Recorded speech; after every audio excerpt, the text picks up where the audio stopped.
Alors, leçon 10, le carré de Punnett. On a deux objectifs dans cette 10e leçon. Le premier, c'est de fabriquer et compléter les carrés de Punnett. Et deuxièmement, analyser les carrés de Punnett. Donc, un carré de Punnett est un diagramme qui permet de voir les différents croisements possibles pour deux parents qui ont un génotype connu. Les croisements possibles nous donnent ensuite une idée des probabilités. Des probabilités qu'un trait se prononce chez la progéniture. Alors, on a le diagramme devant nous. On va décider de le colorier. Alors, si vous avez des surligneurs avec vous, ça va beaucoup vous aider. Moi, je vais utiliser du bleu,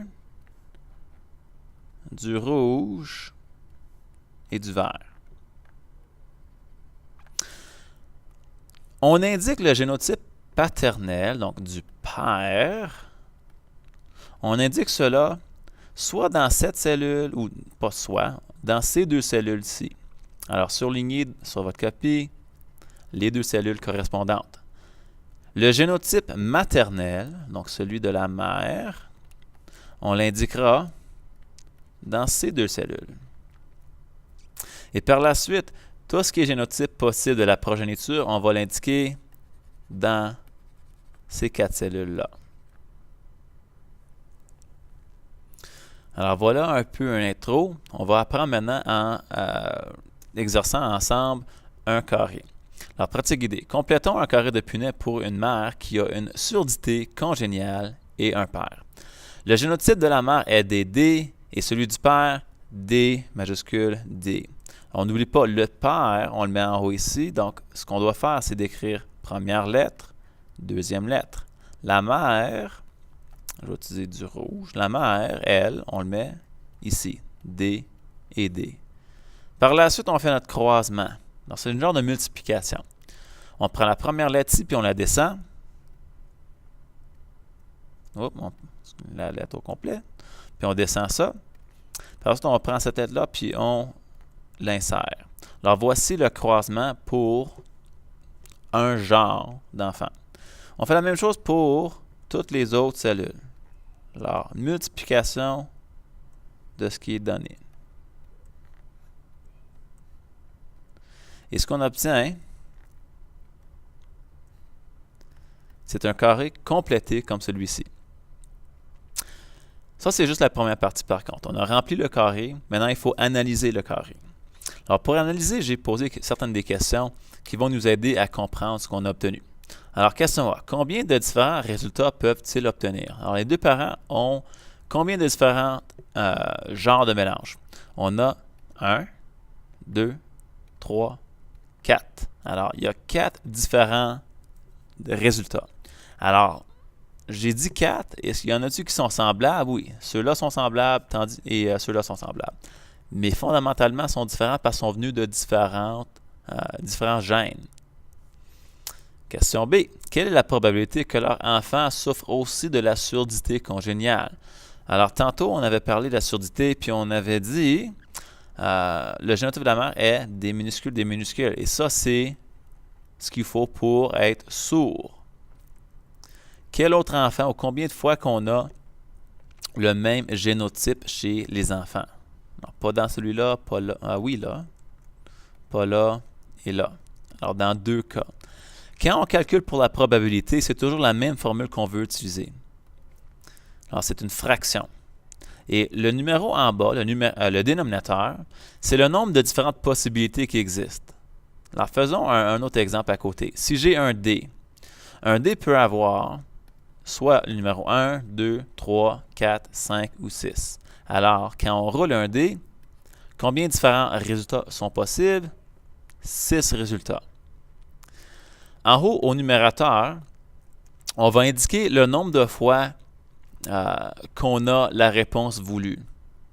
Alors, si je te demande la probabilité de rouler un dé puis obtenir un 3, ben, parmi mes choix possibles, la seule chance que j'ai à rouler un 3, c'est quand un 3 sort. Alors ça, c'est une chance parmi les 6. Donc 1 sur 6. Posons la même question d'une différente façon. Que sont les chances ou quelle est la probabilité que je roule un nombre pair? Alors, j'ai toujours 6 choix, 6 options, mais le nombre pair est présent 3 différentes fois. Alors, les chances ou la probabilité que je roule un nombre pair, c'est 3 sur 6 ou je le réduis à 1 sur 2. Alors, appliquons cette même leçon ici pour la pratique, la première question. Alors, quelle est la probabilité que l'enfant souffre aussi de la surdité congéniale? Alors, on a 1, 2, 3, 4 différentes possibilités. Dans combien de ces possibilités-là qu'on a un enfant qui est sourd? 1, 2. Alors, la fraction, c'est 2 sur 4. Est-ce qu'on peut réduire 2 sur 4? Bien sûr. 2 sur 4 devient 1 sur 2. Voilà notre réponse. À la prochaine page, on a 3 autres exemples. Prenez le temps d'essayer ces exemples-ci. Mettez la vidéo en pause. Et après, disons, 4 à 5 minutes, on va effectuer le corrigé ensemble. Alors, mettez la vidéo en pause et on vous revoit dans 5 minutes. OK, on va passer à la correction des activités. Alors, on a un carré qui est à moitié commencé. Tout ce qu'il faut faire, c'est faire le croisement. Donc, BB, BB, etc. Alors, voici le croisement ou le carré complet.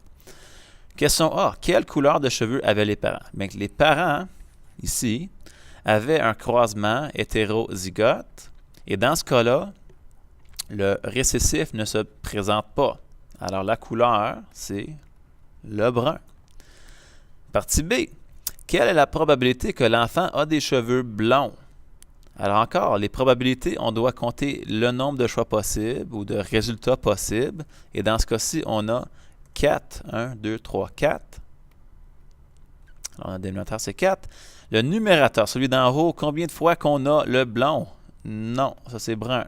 Brun, brun. N'oublie pas parce qu'on a du dominant. Ah, là, on a du blond. Alors, c'est une chance sur 4. La probabilité, c'est 1 sur 4. Notre prochain exemple, on a toujours les parents déjà placés pour nous. Il faut simplement remplir le tableau. Le tableau rempli a l'air de ceci. Question. Quelle est la probabilité d'obtenir un enfant avec les lobes attachés? Alors, lobe attaché, OK, ça doit être récessif. Alors, pour présenter le récessif, on ne peut pas avoir de dominant. Alors, ça, c'est pas bon. Ça, c'est pas bon. Ça, c'est un cas où on a l'oreille détachée.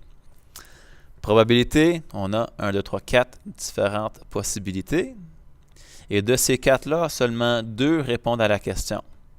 Alors, la probabilité, c'est 2 sur 4 ou 1 sur 2.